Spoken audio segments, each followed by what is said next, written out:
The first season I coached, we were the Mustangs, and it was because of the flag football team that I had coached as a part-time job through the city of Scottsdale while I was going to school at ASU, was at Kokopah Middle School, and their mascot was the Mustangs. So the very first season, we were the Kokopah Mustangs.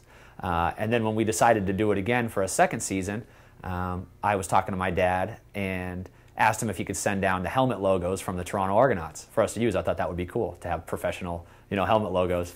So he sent them down, and so we changed our name to the Argonauts that season.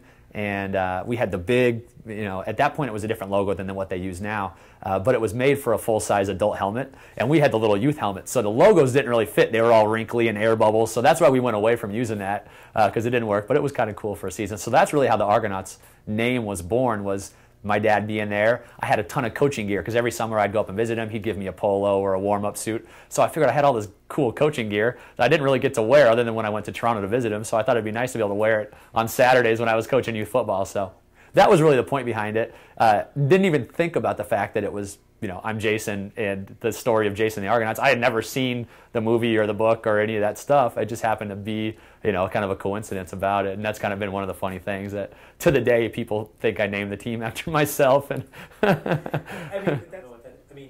do you relate at all to the idea of youth football as a journey for these boys and a rite of passage in some way? I mean, you deal with young kids. I think, I've seen a T-shirt that says "Football is life," and I think football is a way of life. It's a mentality, and I don't think that what it is that the Argonauts doing is the number one or the most important thing in these kids' lives, but it plays a huge role as far as along with school and family and religion and being a part of the overall package. And we have kids that play Argos year-round. We have kids that play Argos one season. But being a part of our family, and we always call it a family, I think is a major role in a lot of these kids' lives, and it helps them. It's a good supplement to the other activities that they have. And it's become where a lot of these kids, they start at 8, 9, 10 years old and are part of our group through, junior, senior year of high school. And that's what's been really neat, is to have that impact in kids' lives. And we've built something. It didn't start where we really planned it that way. It just kind of took a life of its own. But that's why it's really, I think, gathered the steam that it has, is because it's had such a big effect in kids' lives and been such a big part of families. And we've got a really tight knit of people that still to the day. I had lunch with a Argo that's a sophomore at Arizona State today, actually. And still talks about it and the experiences he had and how it helped him, get through tough times. It's not easy being a kid. There's a lot of things in football that help you in life, and you don't always win. You don't always get what you want. You don't always get the position you want, whether it be on the football field or the job that you may have. And you learn how to get through that. You learn how to buckle down and to face adversity and kind of fight your way out. And you can get that. It's not just the Argonauts where you learn that. You can get that in a lot of different sports, but I think we've had success with that because kids have bought into what we do, and there's been a history of they can look at the Argos teams that came before them and see what those kids accomplished while they played on the Argos and seen what they've gone on to accomplish, and that's really helped us. Growing up, I played club hockey and played club baseball, and there was. You could really get with a group of kids and stay together for a long time.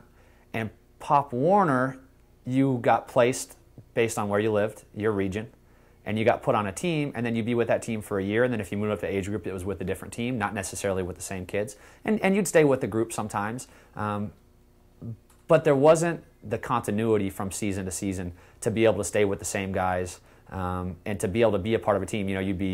You'd be one team one season, you'd be on a different team the next season, and a different team the next year, where you didn't develop an identity. And that's what I always wanted to do, is I wanted to have kids to be able to start. If they started at 10 years old, they could be an Argo until they were ready to go off to high school and play, and have that be something where they played with the same guys, they were with the same coaches, and ran the same system and part of the same program, because that level of continuity helps kids become comfortable. And on the football field, once kids are comfortable and they're relaxed, the learning accelerates. You just see it. When we have kids for 2 or 3 seasons, it's night and day from when they start. And when kids feel confident on the field, then the sky's the limit. My number one goal always for the kids is I want them to have a positive experience with playing football.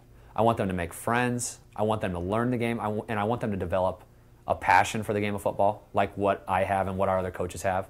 The love for the game and the love for being a part of a team. That's really my number one. Winning is great, and we've had success doing that. But if we have kids that walk away and they can't wait to come to the next practice, and they can't wait till the next game, or when the season's over, they can't wait till the next season starts, that's really what I want. I mean, that's our number one. That's our ultimate.